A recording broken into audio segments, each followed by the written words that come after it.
Meus irmãos, se o culto acabasse agora, para mim já estava bom. Já estava bom, porque aqui a gente já adorou ao Senhor, aqui a gente já ouviu o testemunho da grandeza de Deus, aqui a gente já ouviu a palavra oficial que foi tremenda. Nós já intercedemos, Deus já derramou da sua glória, então já estava bom para mim. Mas aprove Deus me dá uma palavra que eu ainda estou na dispensação dele, para que ele realmente, como usou muito bem as palavras, a irmã Denise, venha fazer aquilo que lhe apraz. Eu digo sempre ao Senhor que ele me use da forma que ele queira, da forma que ele achar melhor, para que se cumpra ali o intento do Senhor, né, meus irmãos? Porque senão não tem sentido. Não tem sentido, não é verdade? Os irmãos vão ouvir uma palavra e essa palavra vai ficar aí no vento, e voltando para casa os irmãos vão esquecer essa palavra, né? E na verdade a pregação só começa a fazer efeito, e ela só é boa, a pregação, quando nós começamos a praticá-la na nossa vida. Quando a gente pega porções, porque são porções, irmãos. Nós não vamos a um banquete e nesse banquete a gente come de tudo e tudo que está na mesa, não é verdade? Não é verdade? Então assim é o banquete do Senhor. Nós vamos pegar porções. Eu pego o meu prato e pego porções. Ou o garçom está passando, está servindo, e eu vou me servir de algumas porções. Outras que não cabem no meu prato, vai caber no prato da irmã Rosilda. Outras vai caber no prato da irmã Sueli, da irmã Denise. Outras vai caber no prato da irmã Rosa. E aí às vezes a pessoa já vai estar satisfeita, mas tem uma que vai repetir 1, 2 e 3. Não é assim? Então que o Senhor nos sirva hoje um bom alimento. Eu estou aqui na disposição dele. Abra comigo a sua Bíblia em Atos dos Apóstolos, no capítulo 20. Essa palavra hoje foi socorro para uma irmã que me ligou ali de Paraná, e ela estava muito aflita, e o Senhor deu essa palavra a ela, e eu disse: essa palavra eu quero levar na congregação. Mas mais tarde eu disse: não, Senhor, me perdoa, eu estou aqui para saber qual a palavra que o Senhor quer que eu leve hoje à noite na congregação. E quando eu abri a palavra, foi a mesma palavra. Irmãs, eu fiquei muito feliz. Então essa palavra está no capítulo 20 de Atos dos Apóstolos, do 7 até o 12, vai falar da ressurreição de Eutico. E nós vamos ler. E no primeiro dia da semana, ajuntando-se os discípulos para tirar o pão, Paulo, que havia de partir no dia seguinte, falava com eles e prolongou a prática até a meia-noite. E havia muitas luzes no cenáculo onde estavam juntos. Então, estando um certo jovem, por nome Eutico, assentado numa janela, caiu do terceiro andar, tomado de um sono profundo, que lhe sobreveio durante o extenso discurso de Paulo, e foi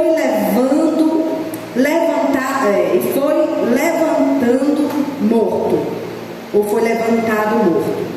Paulo, porém, descendo, inclinou-se sobre ele e, abraçando-o, disse: não vos perturbeis, que a sua alma nele está. E subindo e partindo o pão, comendo ainda, lhes falou largamente até a alvorada, e assim partiu. O 12 vai dizer: e levaram vivo o jovem e ficaram não pouco consolados. Os irmãos podem tomar o seu assento, abrindo bem os seus ouvidos para aquilo que o Senhor quer transmitir a você. Assim também eu estou com os ouvidos abertos, aquilo que o Senhor quer revelar a mim nessa noite. E também abra o coração, porque porque quando nós recebemos a palavra de bom grado, ela surte um grande efeito.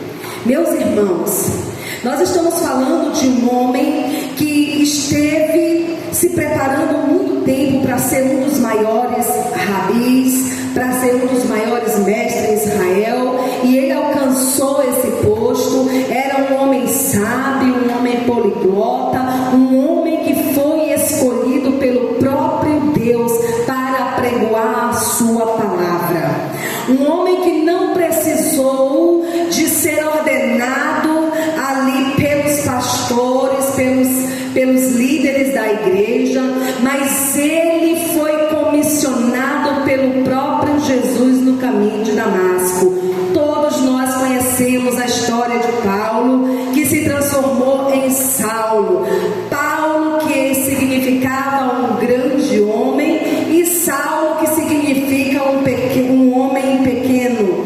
Então Deus transformou ele forte no seu poder, forte em obras, forte em manifestação do Espírito Santo, um homem dotado de muitos dons espirituais, aonde sobre ele foi ministrado. Ele diz que se no corpo ele não sabe, se fora do corpo muito menos. O certo é que ele esteve ao terceiro céu, e ali ele aprendeu com o próprio Espírito, e viu e ouviu coisas que não era lícito ele falar a homem algum. Então nós estamos falando de um homem, o texto vem falar de um homem que foi chamado por Deus e que está nessa feita,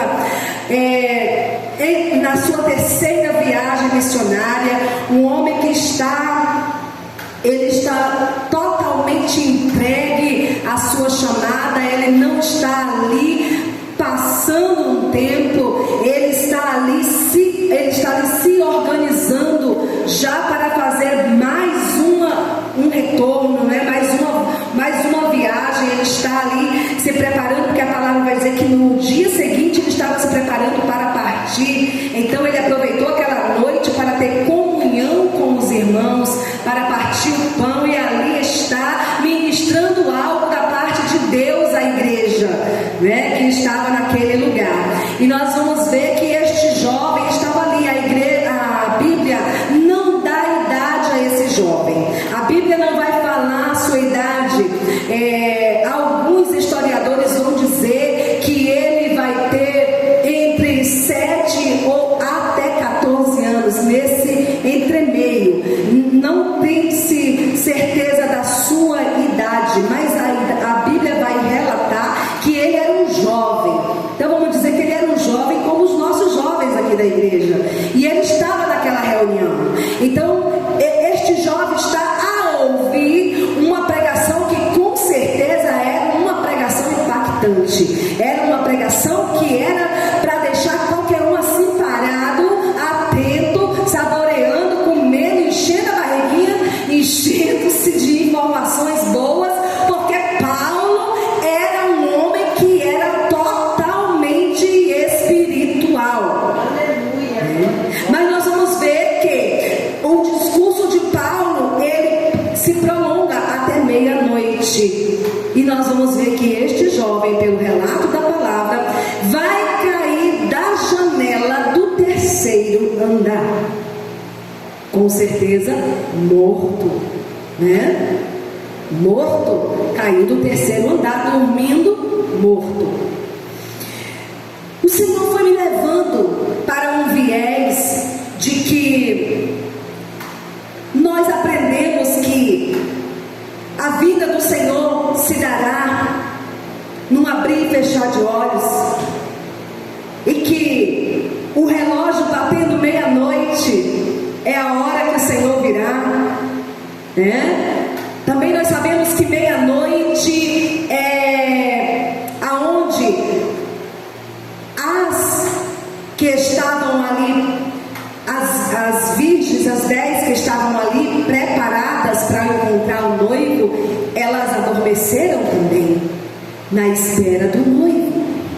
E o Senhor foi me levando por este viés, que quando nós esperamos algo, a tendência é vir sobre nós um cansaço.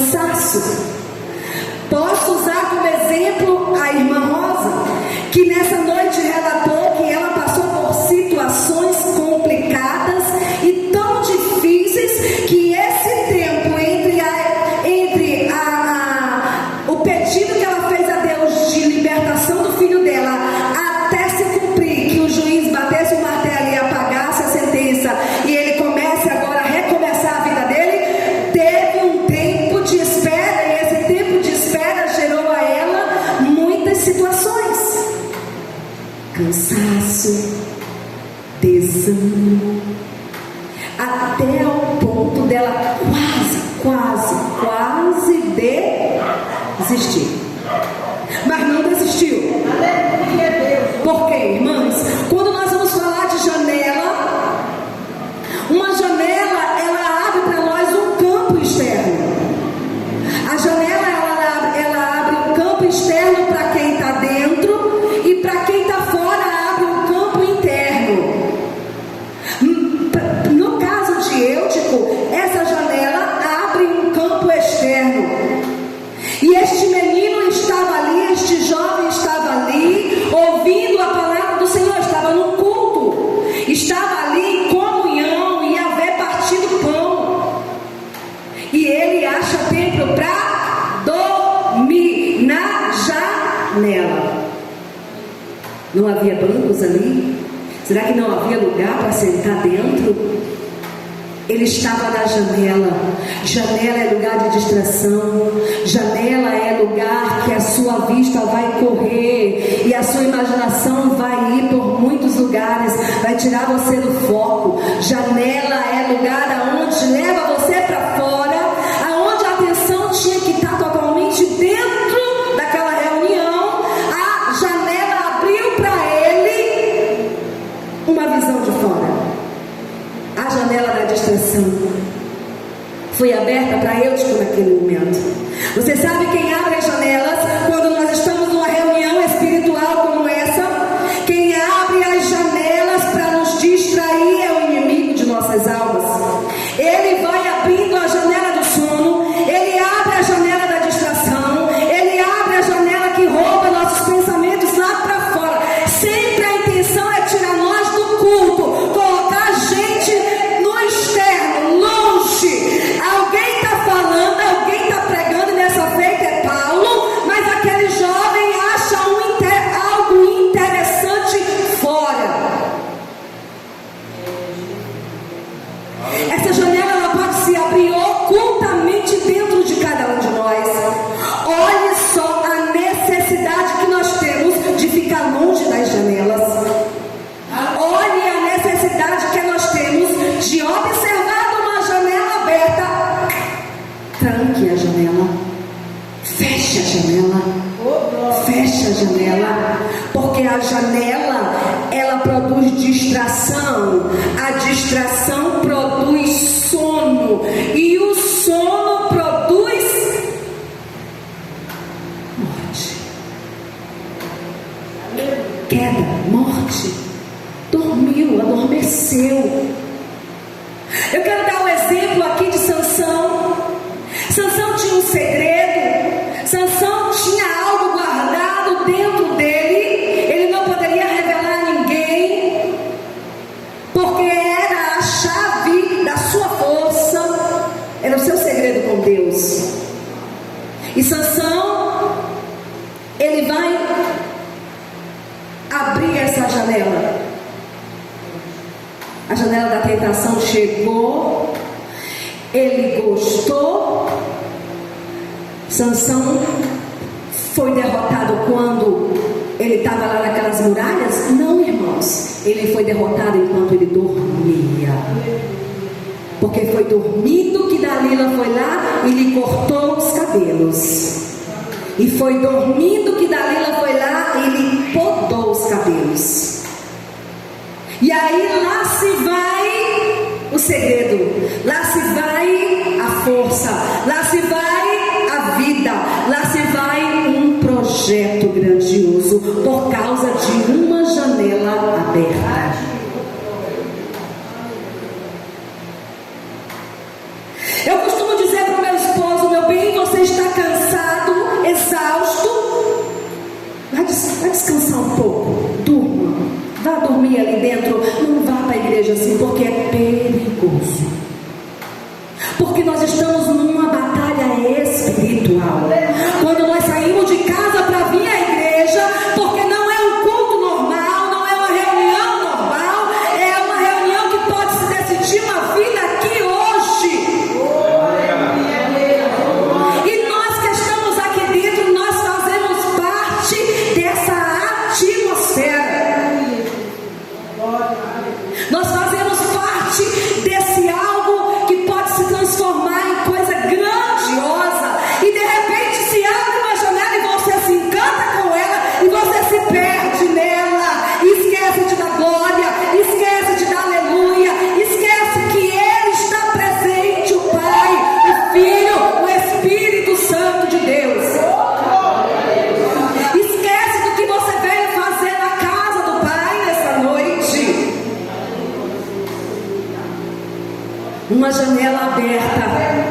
é atração, é atrativo.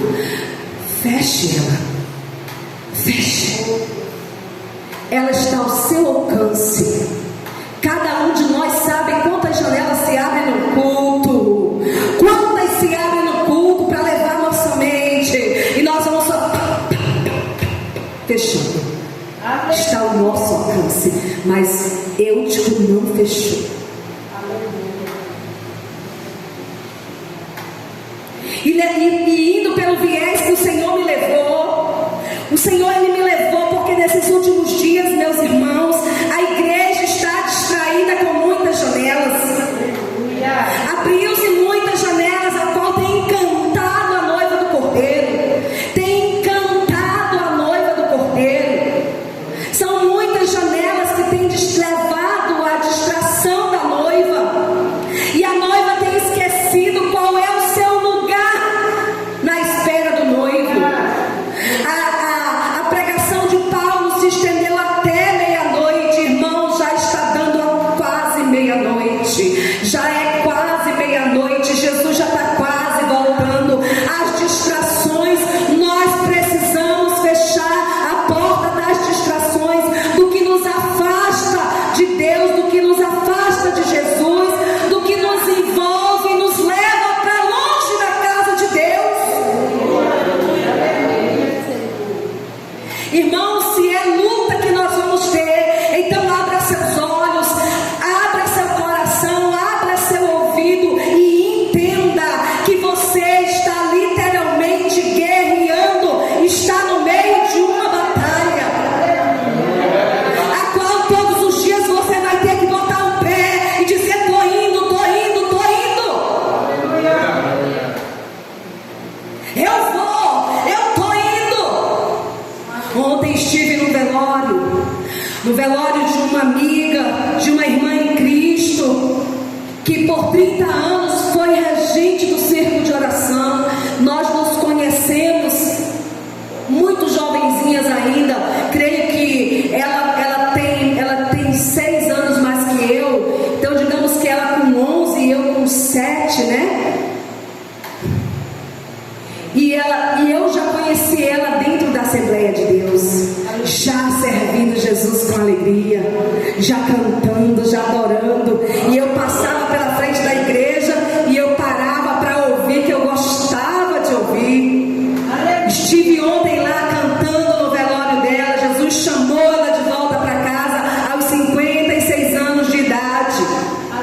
Mas eu vejo que ela não abriu, ela não parou para as janelas de distração. Ela permaneceu firme e deixou um legado lindo, maravilhoso, onde aquela igreja não cabia mais irmã ali dentro, que cada uma queria falar como ela tinha sido importante para ela durante esses 30 anos de congregação. Não se deixou distrair, foi chamada cedo, talvez esperava ser chamada na velhice, mas foi chamada na juventude ainda, 56 anos, jovem, muito jovem.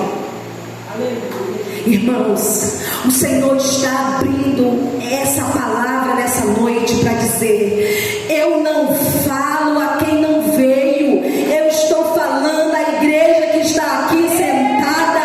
Eu falo nessa noite, tem se aberto muitas janelas e nós precisamos sair de perto das janelas.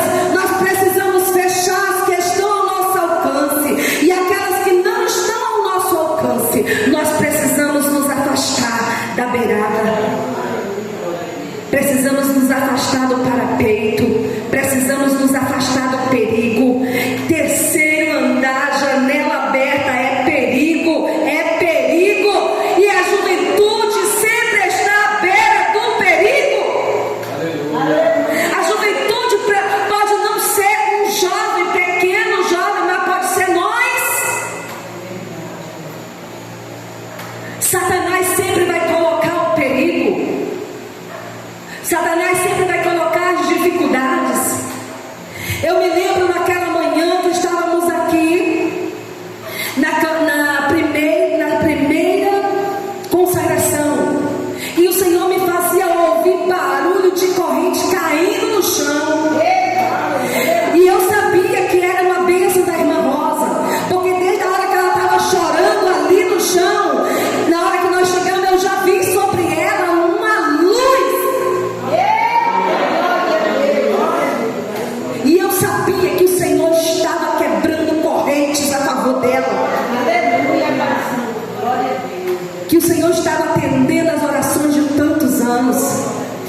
se eu estou aqui distraída no culto, eu não entrego a bênção.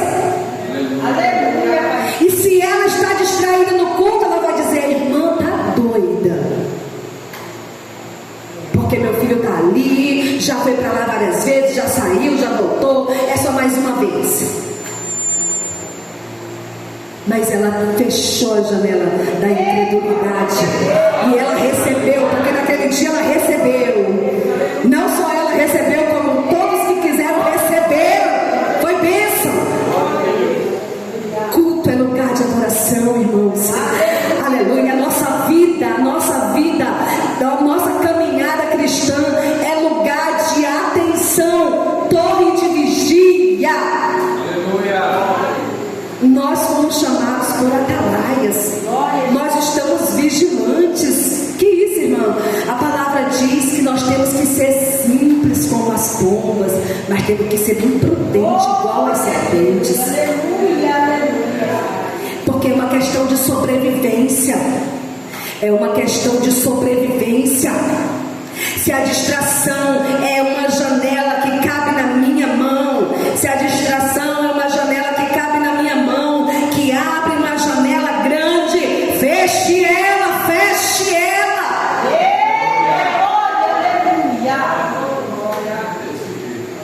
Se essa janela for aquela pessoa que está do lado, que às vezes ela está dando um glória mais emocionado, que às vezes ela está chorando ou até mesmo está gritando, não se preocupe, irmãos, porque Deus entende porque ela chora, Deus entende porque ela grita, Deus entende porque ela está daquela forma.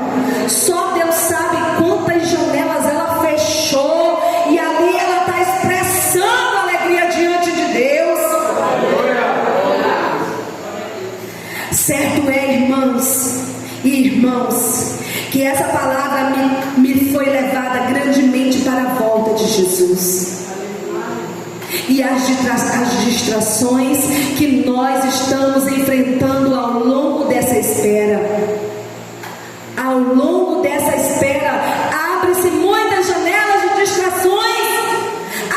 O mundo, que a palavra diz que o mundo jaz no maligno. O mundo jaz no maligno. O mundo é do maligno. E esse mundo, ele dita as regras para nós.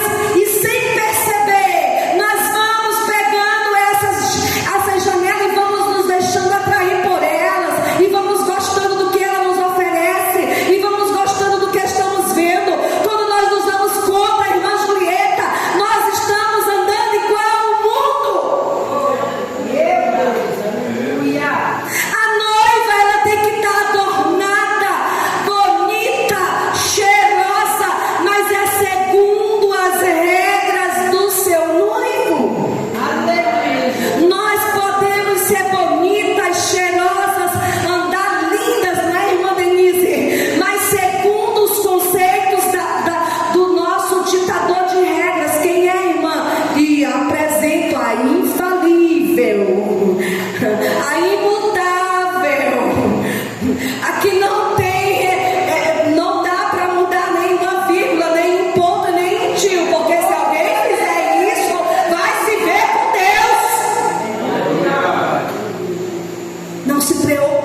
Tem janela, irmãs, que já está aberta direto, escancarada,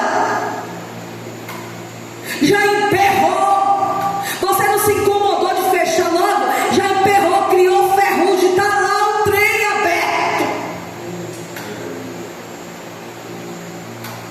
Se preocupa não. Se você não consegue fechar sozinho, pede ajuda. Aleluia, Jesus. Pede ajuda. Pede ajuda. Pede ajuda. Aleluia, Jesus. Os pastores não estão de enfeite na casa do Senhor. Aleluia. Ainda digo mais: para de buscar ajuda no vizinho. Para de buscar ajuda na autoajuda da internet. Procura teus pastores. Pede ajuda. Aleluia. A chave da porta da igreja foi dada ao anjo da igreja. Aleluia. Ele conhece a casa como ninguém. E assim, irmãos, já está dando quase meia-noite, o relógio já está quase batendo lá. E a noiva está distraída. Distraída. O noivo vai chegar e ela ainda precisa estar adornada. Os enfeites que nós vamos buscar, eles não interessam a Jesus. Os enfeites que nós estamos indo buscar, eles não interessam a Jesus. Nós precisamos exalar o bom perfume de Cristo em tudo, no equilíbrio. Uma pessoa equilibrada, ela é uma pessoa que ela tem noção de quantas janelas ela fechou e de quais janelas ela pode deixar aberta. O que o Senhor tem lhe direcionado nessa noite é que aquele jovem, ele estava num lugar de bênção, ele estava num lugar onde ele foi lá para ser abençoado, ele foi para participar da comunhão, ele foi para participar do partir do pão. Muitas vezes nem da comunhão nós estamos participando. Aleluia. Muitas vezes nem do partir do pão nós queremos. Estamos distraídos na janela. E o sono vai chegar. E o sono vai derrubar você. O relógio de meia-noite vai dar. E aquela que ainda estiver adormecida vai ficar. Nós precisamos nos levantar, estar atentos, estar prontos, estar alertas, vigilantes, sóbrios. Veja mais um homem na Bíblia, um homem que Deus usou ele como ferramenta grande, irmãos. Deus usou esse homem como grande ferramenta para trazer a salvação para o mundo e começar de novo uma humanidade sem pecado. E ele se distraiu na janela da diversão, vamos dizer assim. E nessa janela da diversão ele dormiu. E dormindo, o filho dele pecou. Veja quantas janelas nós podemos fechar para que nós não venhamos dormir. E dormindo a gente perca a noção, a gente perca a salvação, a gente perca o céu. Fique em pé nessa noite, não vou ser demasiadamente extensa.